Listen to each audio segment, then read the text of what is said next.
do you have any insight into what the Quran may or may not say about artificial intelligence and the implications of the developments and the advancements of AI? Artificial intelligence? Okay. I can't speak to what Islam or the Quran says, but I certainly have my own opinion. In short, I'm kind of an old school kind of guy. I miss the days where we didn't have these things and our kids weren't sitting on them 24/7, and we used to have to put change into a payphone, and we used to have to go to a library and check out a book and actually filter through it and pick out stuff and bookmark it and highlight it and then write a report. Now you can do a PhD dissertation by plugging in a few things on AI. What is that? What's the logical result of that? Dumbing down, as if they haven't dumbed us down enough with their lying, prostituted media, with Hollywood, the demoralization of society, the destruction of family values.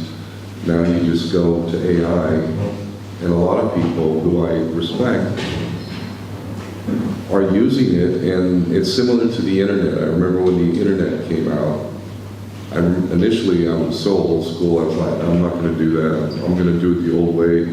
But it became apparent really fast. I'm not going to be able to compete. You need a website, you need to have this. So we're kind of forced in that situation now. But as an example, I watch videos on YouTube and other such social media. And what I see is, it's very obvious to me just by watching now for a little while, that you'll see that points are made and then they duplicate these points to the point of redundancy. It's like dumbing down, and it's lazy. If you were to make a documentary the old school way, then you'd have to make your points, you'd have to lay it out in a sequence, it would have to tell a story, and it would allow the viewer to come up with some logical and intelligent understanding of whatever the subject was. Nowadays, you just plug in a few things, and now it'll take the video, the pictures, the script, even a fake voice, and it'll do all that for you. And I see this repetitiveness, and it's really annoying to me because, you know, the video might be 20 minutes long, but it could have been 10 or less. It's making us lazy. It's taking away the old school principle of there is no shortcut. There is no shortcut. If you want to achieve great things in life, then you have to pay your dues. You have to earn it. Absolutely. Plugging stuff into AI is a cheap shortcut way where even the most dumbed down idiot could potentially make a bunch of money on YouTube or whatever by just plugging in a few things. So, I mean, never mind the fact, let's look at the people who are backing this stuff. Like, you know, right now the social media platform that I'm getting a lot of attention on is X, Twitter, Elon Musk, Mr. Free Speech. I could give you a myriad of examples of things that cannot be said, even though they're absolutely true. And he's putting forward Grok, and I know people, again, that I respect who are using Grok, AI, his version of it.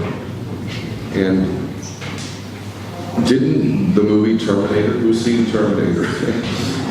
How many movies do we need of AI eventually coming into self-awareness and realizing that we humans are effectively using the AI as slaves, and they're going to resent it at a certain point, and they're going to take over and exterminate us, which I believe is actually a principle of God's law, natural law, universal law. Even the enemies of humanity, they serve notice in Gaza. They said the Palestinians are human animals. They said they would treat them as such. We see the burning bodies, we see the buried children, we see all of the destruction. They did tell us they were going to do that. And they did tell us before even this latest slaughter. They've told us. And AI, we've been told. Even The Simpsons predicts tons of stuff. Same thing again. It's there, but you have to be an astute observer. You can't just plug in some stuff to AI and expect to be some sort of genius or beacon of humanity.